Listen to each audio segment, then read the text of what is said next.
Quel est ton rêve? Le Larousse définit le mot rêve comme étant une représentation plus ou moins idéale ou chimérique de ce qu'on veut réaliser, de ce qu'on désire. En d'autres mots, pour faire plus simple, le rêve est ce que nous souhaitons atteindre et qui nous donnerait entière satisfaction. Avant de connaître Dieu, Abraham avait un rêve, avoir un fils. Lorsqu'il rencontre Dieu à 75 ans, son rêve va changer. Abraham ne connaissait pas le lieu où Dieu lui demandait d'aller, mais il avait la forte certitude dans son cœur que ce Dieu qui lui avait parlé était fidèle, qu'il ne change pas et que ce qu'il dit, il accomplit. Le désir d'Abraham, son rêve deviendra alors de plaire à Dieu, d'obéir à Dieu. En d'autres mots, Abraham rêvait désormais de devenir la personne que Dieu voulait qu'il soit, là où Dieu voulait qu'il soit, en train de faire ce que Dieu voulait qu'il fasse. Et ce rêve, Abraham le portait fortement en lui. Il va donc s'atteler à utiliser chaque instant de sa vie pour vivre à fond ce rêve. Il va également veiller à ce que tous ses choix et toutes ses décisions plaisent à Dieu.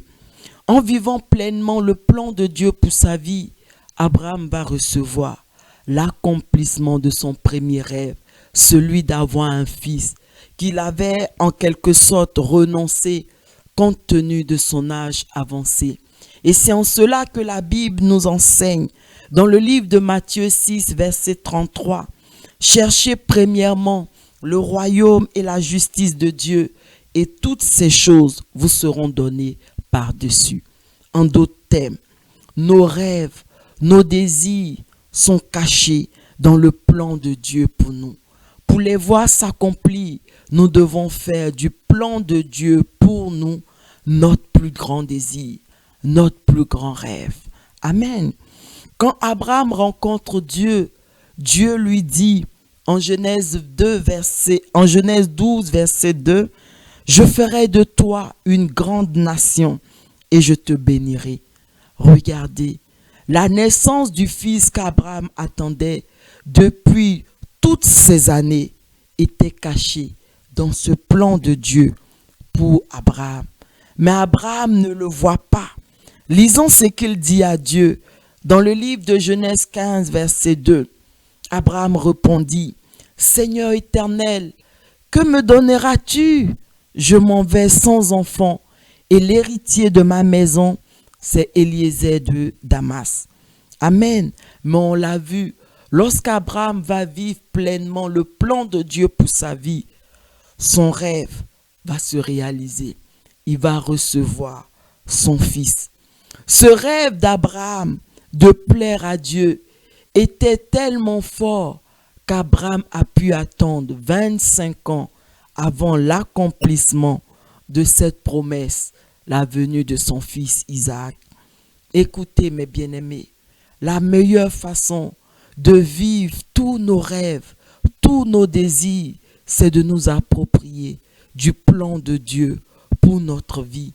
Lorsque nous vivons pleinement le plan de Dieu pour nos vies, tous nos rêves s'accomplissent.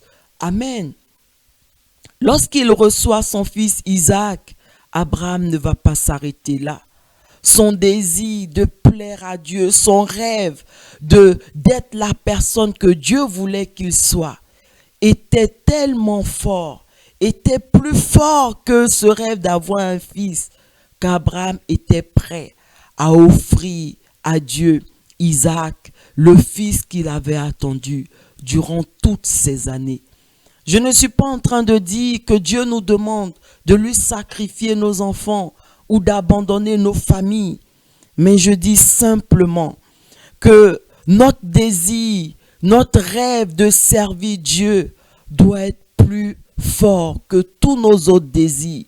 Tant que le plan de Dieu reste seulement le plan de Dieu, nous ne pourrons jamais l'accomplir.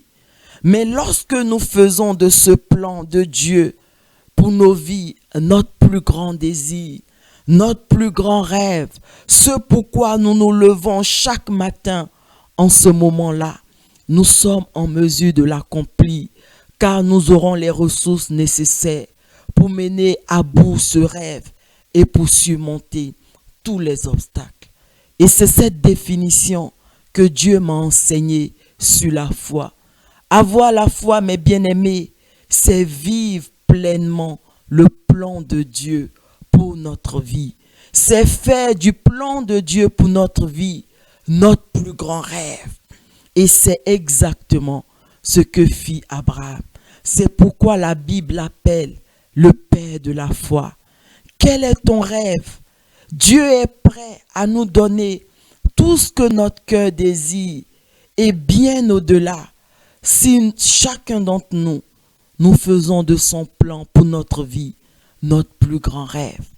Prie avec moi en ce jour. Seigneur, je désire de tout mon cœur faire de ton plan pour ma vie mon plus grand rêve, mon plus grand désir, ce pourquoi je me battrai pour le restant de ma vie. Fortifie et affermis ma foi.